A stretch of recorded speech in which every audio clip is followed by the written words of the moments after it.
Lonely Monk Productions.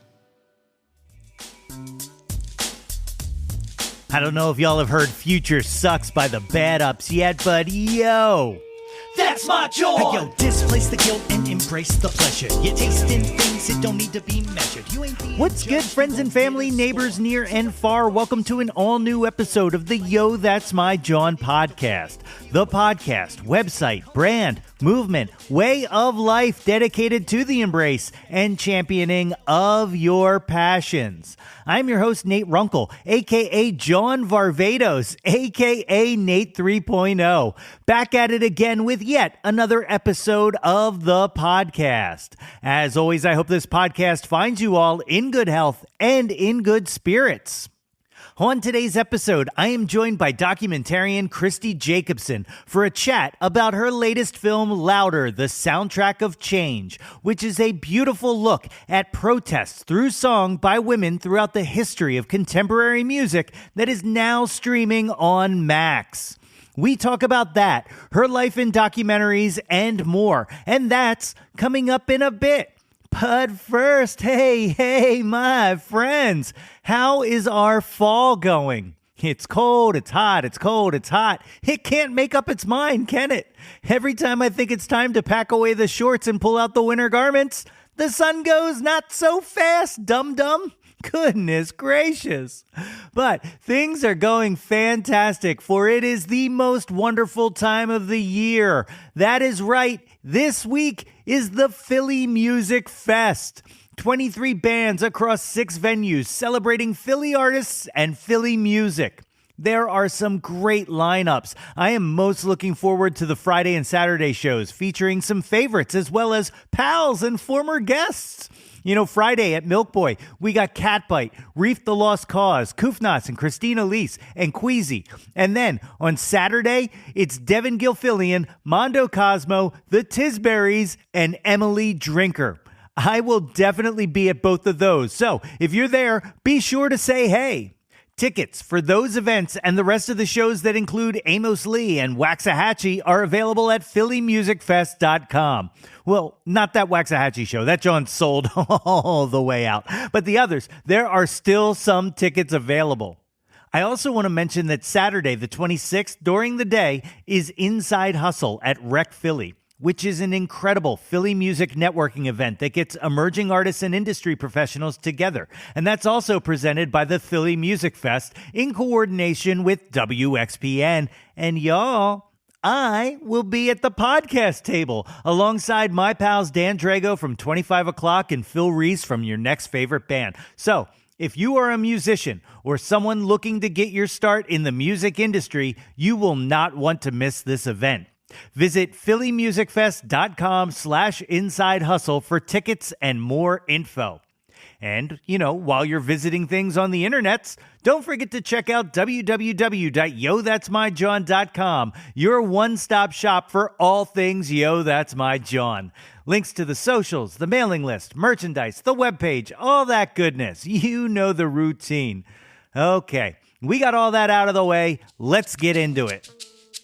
My guest today is an Emmy Award-winning director, producer, and the founder of Catalyst Films, whose films capture nuanced, intimate, and provocative portrayals of individuals and communities. Her latest film, Louder, the Soundtrack of Change, is both a celebration of music and a rallying cry.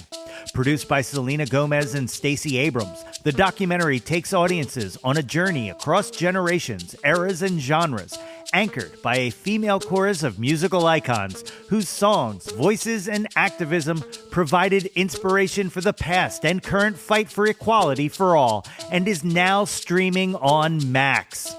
Folks, it is my honor to welcome to the show, Kristi Jacobson. Ladies and gentlemen, I am joined today by the great Kristi Jacobson. Kristi, thank you for joining me on Yo, That's My Jawn. Thank you for having me. I'm excited to be here. So I don't know if you're familiar with the term Jawn. It's Philly slang for any person, place, or thing. You seem familiar.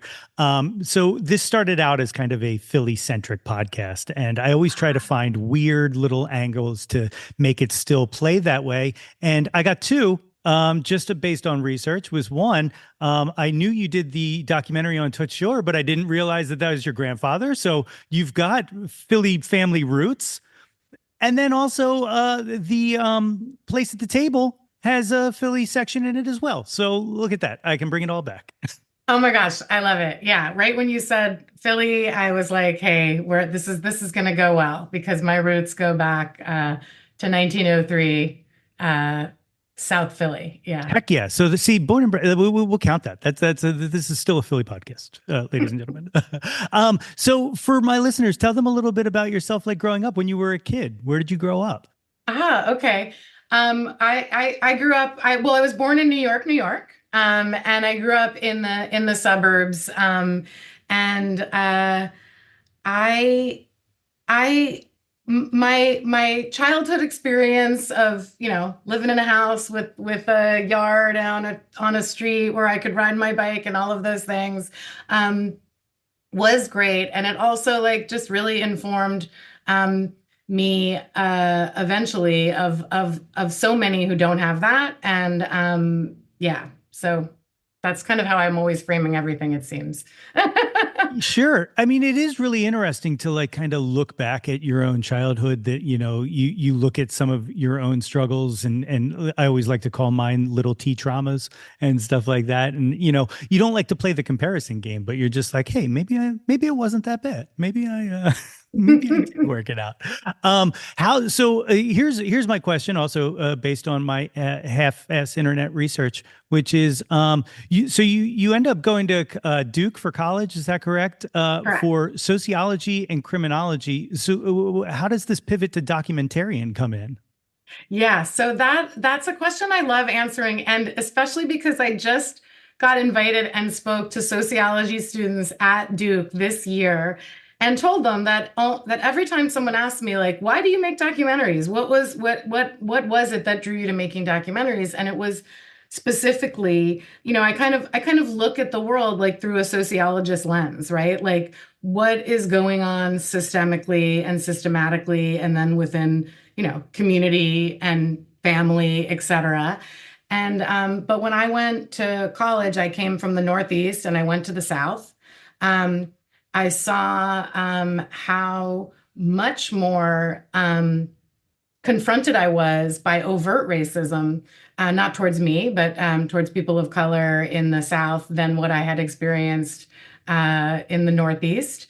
And I also was, in studying criminology, I wound up studied specifically juvenile justice, the juvenile justice system, and I put that in quotes for anyone who's listening because there's no justice really involved.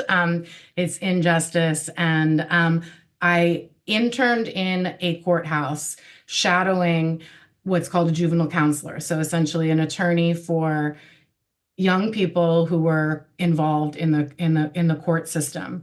And I saw firsthand how broken it is, how Black and brown and poor people are treated. And I thought, having come from where I came from, if everybody knew about this, right, we could fix it. So I that was the beginning of a long journey for me, and I felt like storytelling and using my privilege to try and expose what I can that is wrong, so that we can fight for less wrong and more right and more justice.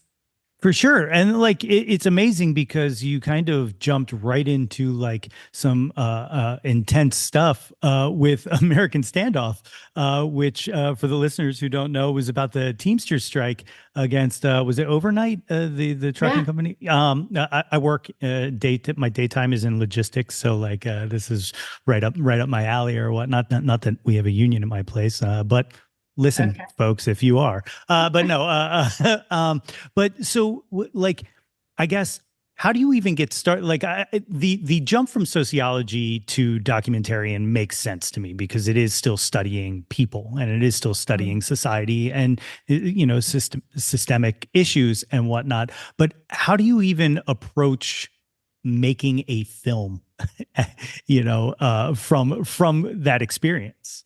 Yeah.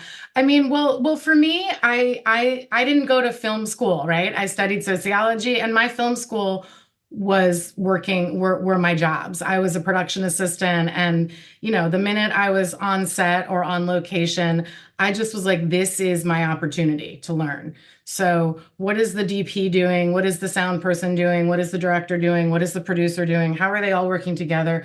These are real people. How are their lives being affected? How are people interacting with them? So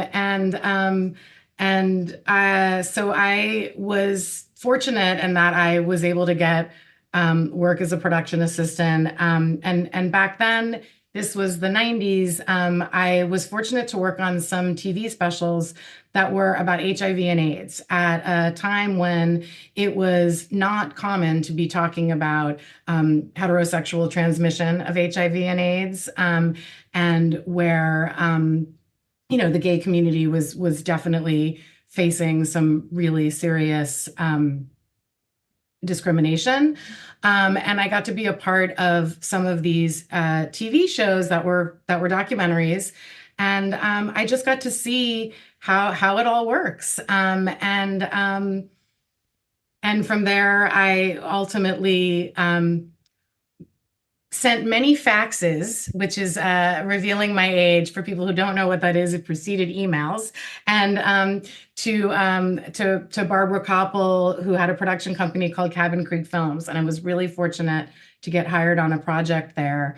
And it was with Barbara that I was really given the opportunity to direct the film that became American Standoff for HBO, with whom I've had a long-standing relationship with that started then. And the film we're here to talk about is going to be on Max, which is also HBO. So yeah, and I, waking up at 4 a.m. with Teamsters who are on the picket line is a really great induction, or what is it? Introduction, or what is that word? Yeah, into like the challenges and hardship and realness of and importance of authenticity in documentary filmmaking. Yeah. You mentioned the relationship with HBO, leading us to Louder, which is exactly what we're here to talk about today. Louder, the soundtrack of change, out October 17th, which is in the past when this airs, but by 2 or 3 days. But I always confuse myself with this. But so, social justice is an ongoing theme throughout all of your work, not just what you have directed yourself, but also what you've, produced and helped create and stuff like that. How did this project come about? So this project originated with, which is revealed in the film, but Stacey Abrams and Selena Gomez formed a friendship, met each other, and formed a friendship during in the run up to the 2020 election. And those are two pretty powerful trailblazers in different fields, but who also felt that they wanted to make a film. They wanted to do something more that celebrated the power of music and protest music and women and art and activism. And so they were really the genesis. And I got brought onto the project through our production company, Make Entertainment. And when I got that call, I was like, I am here for this. So that was in the spring of 2022.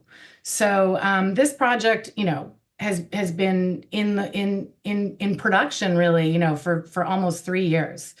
It's an incredible film, and I implore people to check it out. One of the things that I think that makes it as incredible as it is that to me, and your personal opinion, it doesn't go for what I would call like the obvious artists that you would expect as being, kind of protest music or anything like that. It goes for artists who are their genuine selves, and their genuine self is an expression of protest just in their creativity itself. Was that by design, or was that just like these are the people I want to talk to? Yes, and I mean, maybe saying I love you for saying that sounds strong. But Yes. I mean, I think that like when we set out, the process of making a 1 hour documentary, that with a mission to celebrate, these the artists and songs of protest and movements throughout time is a really daunting task. And I think that, what I mentioned earlier is like authenticity is like the most important piece of any film that I'm a part of. I was fortunate to be a producer on a film called An Act of Worship that was directed by Nosheen Dadaboy, who's the cinematographer of this film. And and that film told the story, her story, and the story of Muslim Americans from her youth, which was in the 80s and 90s through today. And there was just something about how authentic that was that made me feel it was too important not to get made and not to get seen. And I mention that because here we are today and we have all of these artists, right? All of these songs, and what are we going to do about it? And ultimately, it was this really organic process of reaching out to artists, obviously superstar music performers are touring, they're busy, right? And then there were these ones that rose up, right? These artists that were like, I'm here for this. And when they showed up for that interview, they were completely present. And it was also an opportunity for us to interview people across generations. So we have the artist known as Her, and we have Shaka Khan, we have Melissa Etheridge, and we have Kathleen Hanna, and we have the amazing Rhiannon Giddens, who I didn't know about before making this film, which I'm ashamed to admit. And her work is extraordinary. And so across genres, and across generations. And there was just this pull, right? It was just like this two-way pull that happened. And when we got these women into the studio or onto the set, it was kind of electric. And hopefully you can feel that.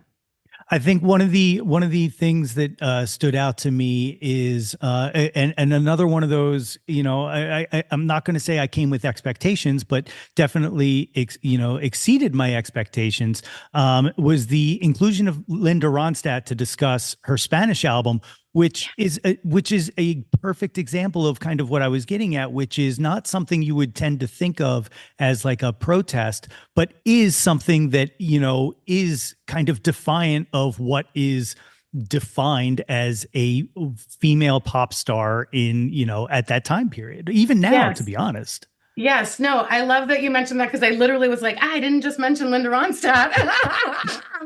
and and it's so that story is so emblematic of what we hope this film is for people, right? So it's not just about the iconic protest song, but it is about the daily acts of protest. I mean, sadly, it's protest when a woman is standing up for herself, or sadly, it's protest when a woman when Linda Ronstadt wants to make a album that is entirely Spanish and honors her Mexican roots, right? It shouldn't be protest, but an act of protest, but it is.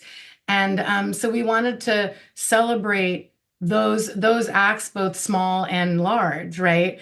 That speak to this and the importance of women elevating each other when this happens.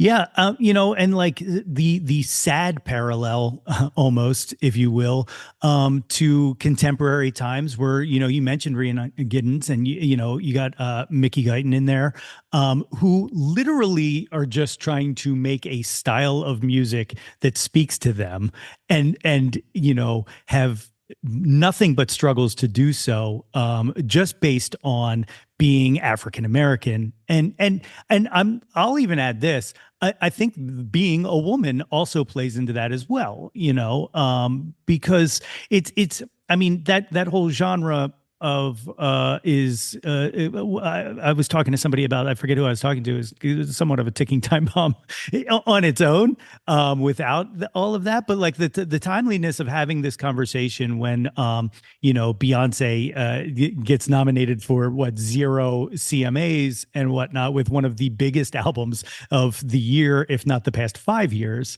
It's disturbing the cycle, that just continues, much like Linda Ronstadt's Spanish speaking album.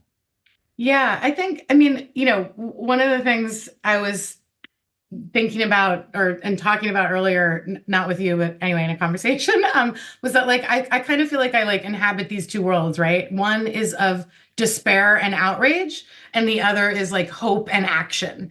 And I think that like the stories in this film kind of fill all those buckets at the same time. And when Mickey Guyton agreed to participate in the film, I mean, that was such an opportunity to bring her story and her experience in 2023 and 2024, right?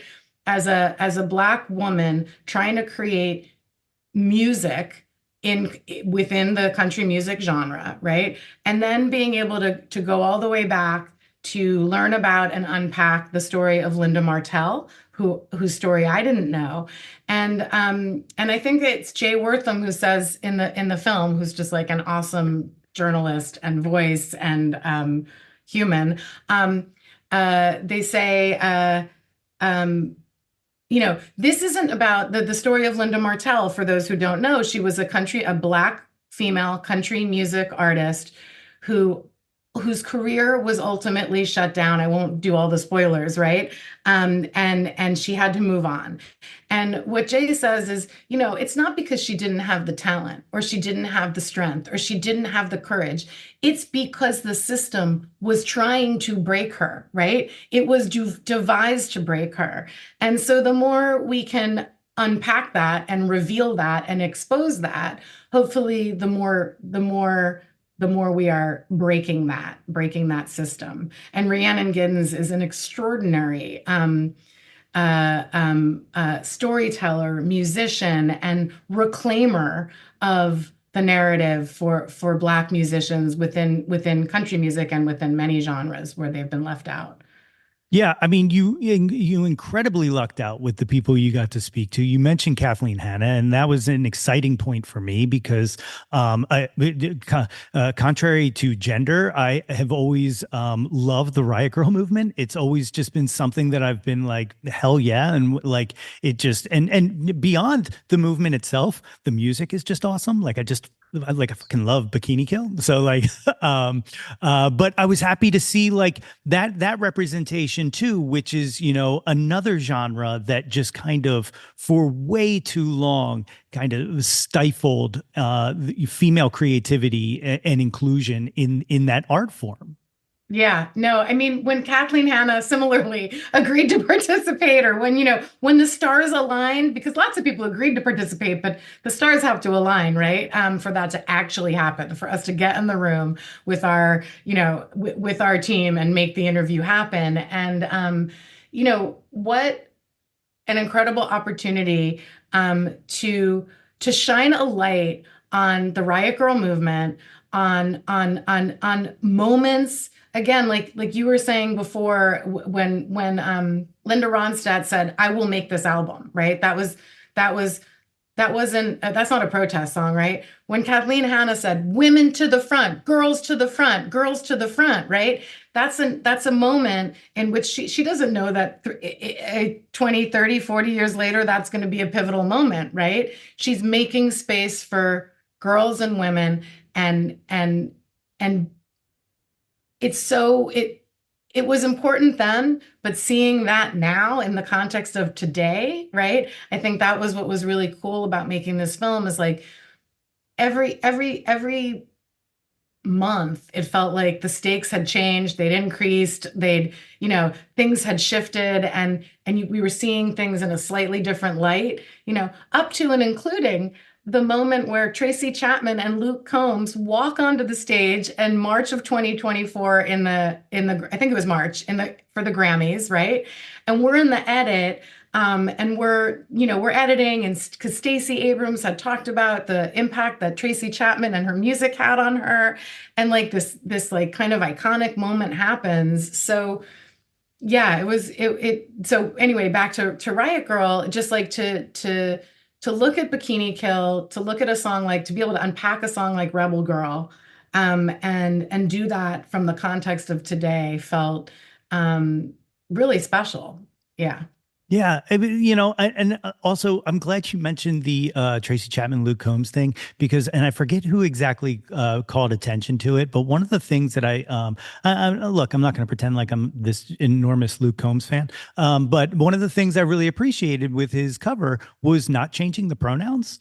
Which Yes. is something that I'm a musician. I play out, and when I used to cover songs, I would never change the pronouns because it's part of how the song is written. It's part of the artistry. It's part of what you love about the song. And to like change it is just some weird kind of overhang of just like, ew, icky. I can't. I don't know. It never made sense to me. But I was so glad that someone kind of pointed that out in the Yeah, in I that think it cover. might have been Jay Wortham again. Yeah, and I agree that you don't want to, I think it was important in the film not to say like, and this is the happy ending, right? Right. White man country singer and Tracy Chapman come together and all is great, because that is not true, right? I mean, all is not great, obviously. Well, And so but to also highlight the aspects of that moment, right, that were really important in the context of Tracy Chapman and her music, and the fact that she wrote many songs, but specifically that we highlight in the film, talking about a revolution and Fast Car in 1988, I think it is. And each of those songs just, I just want to shout them off the rooftops today. So it was a great, this film was just like, there were moments of magic, right? And when they came out for the film, it created an opportunity for us. And I'm really grateful for that. Yeah. yeah. All of the positive. I'll ask one negative question. Who said no? Was there anybody that said no, or was it just scheduling? Because you had mentioned, the stars aligning. I mean, I'm just the director. So That's fair. and I make documentaries, which means we take what we have shot, and we then in the edit room, and our editor Chris Hurdy was extraordinary, we make a film from what we got, and we don't cry about what we didn't get. That's fair. That's fair. I'll take it. So a creative choice, and I don't know if it was you or in editing, but I'm going to guess it was you. You directed the film or whatnot. The choice to use duality a lot stood out to me as well, particularly in kind of the starting with oh God, now I can't even remember which one it starts with. But when you go through the protest movements in retroactively, and just kind of switch from one panel to the next all the way back to 68 and whatnot, I thought was incredibly powerfully moving. Like I just thought I mean, it shows that like meet the new boss, same as the old boss, almost like Yeah. the fight Yeah. never ends. You know what I mean? But not in a negative way. Just like, hey, we're still here, and we're still going. We're still fighting, and we're still going to try to make this world a better place than it was the screen before. Yeah. No, I think that I mean, you raised like what was again like one of our big hopes, and it emerged in the editing process, right? Like it's like, like we're working with her and her song "I Can't Breathe," and right before that we were editing Nina Simone singing "Mississippi Goddamn," and like yes, we have storyboards and outlines and all of that, but it's like, what's the stuff that like we're really feeling? And I think putting together those, like, I think they were diptychs, and then went from diptychs and became those really awesome kind of slideshows. But it was really important. And I'd say that the first interview we shot for this film was with Rhiannon Giddens. And one of the things she said is, I'm sitting here living a pretty darn good life. And what do I owe my ancestors? What do I owe the women who came before me? And then she goes on and she says, I think we have a responsibility. And that was our North Star, right? And so that kind of is what inspired that graphic treatment. And there are also really awesome people who created those graphics that are not me. It's incredible, and that Rhiannon quote is brilliant too, because it reminds me. I don't know if you're familiar with Mariah Parker. They're a performer and activist out of Athens, Georgia. Absolutely I'm writing it phenomenal. down. Their art or their music is released under the name Linka Franca. Okay. It's incredible stuff. But they were on the show, and I said, how do you stay positive? How do you stay optimistic in the fight, because of just how much shit just continues to go on? And they said, I'm not going to see the change, but maybe my child will, and maybe their child will. And so like looking to our ancestors, but also looking to the future, like, is just such a beautiful thing. And I think that's one of the things that Louder does incredibly in this is, it doesn't just romanticize the past and just say, here's everything that was happening. It shows how it continues and will continue on. Yeah, I really appreciate that reaction. And everybody's going to take something different from the film, but I do hope that the idea that like protest or resistance or fighting for change or having a voice doesn't always mean, writing a song, performing it that becomes known throughout time as as an iconic song, right? That sometimes it's the small decisions that you make that might be a business decision or a decision in the moment to call out someone who's who's discriminating or being racist or whatever that might be. That those things matter too. And so we wanted to point out some of these, smaller or just these behind the scenes acts that women artists are consistently, I want to say forced to do, but choosing, right? Yeah. Yeah. It's an absolutely incredible film. Louder, the soundtrack of change, like I said, out on Max October 17th, or is out now. God, see, I always forget that. Well, it's the Philly in you. I mean, what's the date? What is it? Oh, tell me about it. Tell me about it. So I like to close all my interviews out with a questionnaire. The first half of this pretty rapid fire. Second half might take a little thought, but we'll try to burn through these because I know we got a time constraint for you. It's called the Jauntlet. And it starts with the one-hit wonders. And this is you're just picking who's your favorite. And that's why it'll be easy for us to burn through. These are music-based. But it starts with something simple. But being a New York person, I might already know this answer. Billy Joel or Elton John? Who do you prefer? Oh, my God. Tiny Dancer, Elton John? Okay, that's fair. That's acceptable. Though I don't know that people in New York will forgive you for that. I know. But I like to disrupt. Ah, there it is. I like it. Right. Debbie Harry or Joan Jett? Joan Jett. Yeah, perfect answer. Also, Philly local. Aretha Franklin or Tina Turner? This is impossible. Aretha. Okay, good answer. There are no wrong answers except for the next one. Nirvana or Pearl Jam? Oh God. Pearl Jam? Okay, good answer. I like it. Yeah. It's a good answer. That's what I would have picked. Janis Joplin or Stevie Nicks? Did you see Saturday Night Live the other night? I haven't seen it yet. It's on my DVR. It's Stevie Nicks right now, Saturday Night Live. Her new song is a song that she wrote about this moment. And I believe it's about reproductive rights and also Edge of 17 she performed. Oh, incredible. Yeah. Absolutely incredible. Stevie Nicks won my heart when she did American Horror Story and played herself as a witch. It's like right here, right in the heart. The next one, the big cliche, Beatles or the Stones? Stones.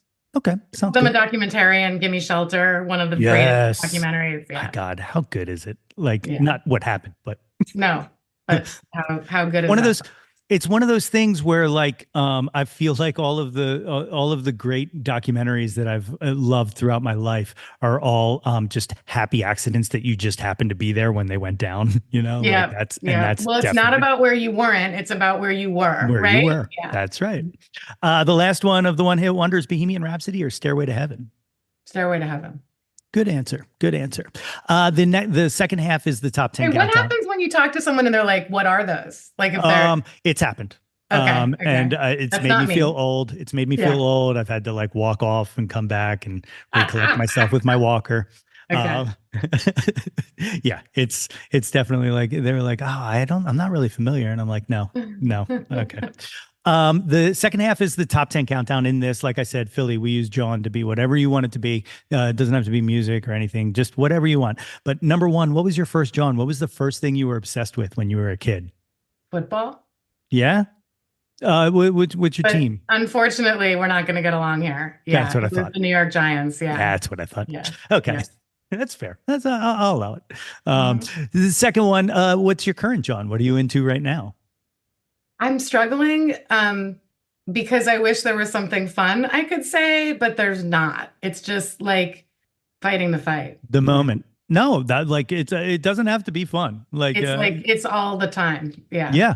Yeah. Well, like I said, especially right now, few weeks out, I go back to this Henry Rollins quote that I heard one time, which is the greatest thing I've heard that has kept me alive since 2016. And that is, this is not the time to be dismayed. This is punk rock time. This is what Joe Strummer trained you for. And like it gives me chills because it's true. It's true. Never stop fighting. Yeah. Number three, what was your first concert, first live show you ever saw? Bruce Springsteen, Born in the USA. How East Coast of you. It's awesome though. How New Jersey of me in the Meadowlands, which was called the Meadowlands then, right? Yeah, for sure. Number four, what was the last concert you went to? The Civil Wars before they broke up. Oh, okay. Yeah. Brilliant. Brilliant. Who also did music for you, right? Yes. Yeah. Very nice. Very nice. Number five, favorite concert you ever saw? Metallica and Pearl Jam. No, Metallica and Guns N' Roses. Sorry. Oh, okay. I remember that tour. Faith Guns No N' More, Roses and Metallica at Meadowlands. Yeah. Very nice. Very nice. Number six, who have you never seen live that you wish you would have? They could be living or dead. Tracy Chapman. Oh, brilliant answer. I'll tell you what, after watching Louder, Nina Simone, who I've always been a fan of, but Nina Simone, yeah. Those live performances are just something. Same thing with Summer of Soul, her performance at Summer of Soul. Yeah. My God. Yeah. I mean, thankfully that film, Summer of Soul, like makes you feel like you were there that summer, right? Like, but yeah, I wasn't. Can't believe that whole thing. Yeah, I can't believe that whole thing was forgotten too, which is so incredible. Number seven, name an unappreciated Jawn, something you wish people paid more attention to. The little things. Good answer. Very good answer. I like it. Number eight is normally I like to ask people their favorite album, but I'm going to do a little switcheroo for you. What's your favorite documentary? Right now, but people can't see it. There's a documentary I just saw called The New Wave that is remember the new wave music? Yeah. It's about Vietnamese immigrants and how valuable that music scene was for them. It's called The New Wave. It was really stunning. That sounds phenomenal. That reminds me of, I read this book about third wave ska, and they talked about how big the Latino ska movement was in LA during like the early 80s, which is something I never would have put together. Yeah, I mean, there are so many stories that are not music related, but I'm finding out there are just so many ways in which music impacts people's literal lives, their sense of self, their feelings of belonging, their ability to just continue day after day. And that was that anyway, The New Wave. Yeah. That's incredible. Okay, keep an eye out for that one. Yeah. Number nine. Listen, I mean, one of my problems is honesty always. So I don't know. Yeah. Yeah. I like it. Number nine, name an artist who you'll consume anything they release. I mean, Tracy Chapman. I know I'm overdoing that. No. Yeah. No, and you're definitely not overdoing it. And she's someone who has deserved the flowers she's now finally receiving, and like it's a beautiful thing to see to me. Yeah. So there's no overdoing that ever to me. The 10th and final one, again, can be anything you want it to be. What's your favorite Jawn of all time? Well, because we're on a Philly podcast, I will say that the story of Toots Shore is quite a Jawn. That's incredible. I literally, if I could have done 2 hours on this because there's so much there, and there's so much about that time period too that like I think one of the things you did beautifully in that documentary is to tell a story. And actually, I think you do this very well without exploiting or romanticizing the negative aspects, I guess, or like you do a very brilliant job of turning an eye on something to have a conversation about it, not to just kind of show it, if that makes sense. Thank you. Yeah. Yeah. Cool. So, yeah, I love it. There it is. Bringing it back to Philly. Bringing it back. I love it. Thank you so much. See, you keep it on brand as much as I do. Like I said, the documentary is Louder, the soundtrack of change. It's out on Max. Everybody check it out. Kristi, thank you so much for doing this. If anybody wants to, are you a social user? Do you use the socials? If anybody wants to track you down, how would they find you?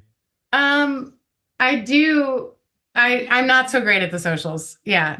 That's I've all but abandoned them, and that's a conversation cool. for another time. But all right, cool. But thank you so much for doing this. Thank you so much. What a fun Jawn it was. My thanks again to Kristi for joining me on the show today. Louder, the soundtrack of change, is out now and is streaming on the Max streaming service. You can find more about Kristi Jacobson and her filmography at www.catalyst-films.com. Links to all of those are, of course, as always, in the show notes. If you haven't done so already, please be sure to subscribe to the Yo, That's My Jawn podcast wherever you get your podcast from. And guys, it is never too late to get yourself a super awesome Jawn Scout Merit Badge for citizenship of the world just by rating and reviewing us. Don't forget to visit www.yothat'smyjawn.com for the link tree with links to articles, merchandise, all of the previous episodes of this podcast, guest appearances on other pods, and more. And while you are there, be sure to sign up for our mailing list to get all of the updates delivered straight into your inbox. Like us on Facebook at facebook.com/YoThat'sMyJawn for updates and live streams. Follow us on Instagram, Threads, and Twitter X at Yo That's My Jawn, and search Yo That's My Jawn on YouTube to find the Yo That's My Jawn YouTube channel. Like and subscribe the heck out of that ish. We want to hear from you. Reach out, and touch some Jawn. All right, y'all. Thanks again for hanging out with me. It means a lot. And like I said, if you want to hang in person, come on out to Inside Hustle this weekend. It is gonna be a good-ass time. Blue skies. Until next time, everybody. That's my Jawn. Displace the guilt and embrace the pleasure. You taste things that don't need to be measured. Yo, That's My Jawn is a Lonely Monk production. Written and produced by yours truly, Nate Runkle.